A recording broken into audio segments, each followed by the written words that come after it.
کہ روزے اگر سونا پاہیاتے اس عقیدے پر میں نے یہ کلام پڑھا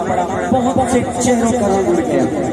لیکن میں نے الحمدللہ اپنا عقیدہ جہاں پر بھی گیا ہوں کھل کر پڑھا ہے اور عقیدہ نہیں پڑھا۔ اب میں نے اگلے جملے میں دیکھنا ہے کہ میرے عقیدے کی فائل والے بیٹھے ہیں، اگر عقیدہ میچ ہو اگلے جملے میں دونوں ہاتھ فضا میں بلند کر کے سبحان اللہ کے ڈالے بتا رہے ہیں۔ شاعر لکھ رہے ہیں کہ روزے اگر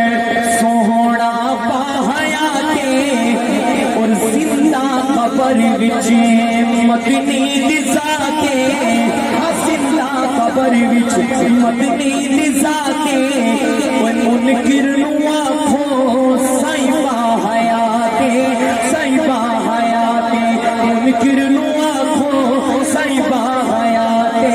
سائیں باحیاتے، اور قبراں دے وچ سب زندہ نبی ہیں، دونوں ہاتھ اٹھا کر کہو بے شک، قبراں دے وچ سب زندہ نبی ہیں، پڑھتے نمازاں رب کیا سبھی ہیں، منکر نو آکھو سائیں باحیاتے۔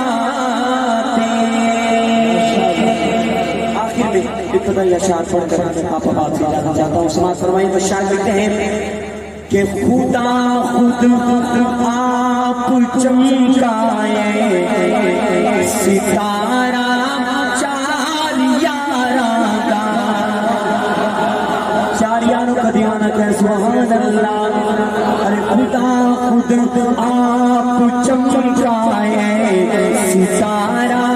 چار یاراں دا،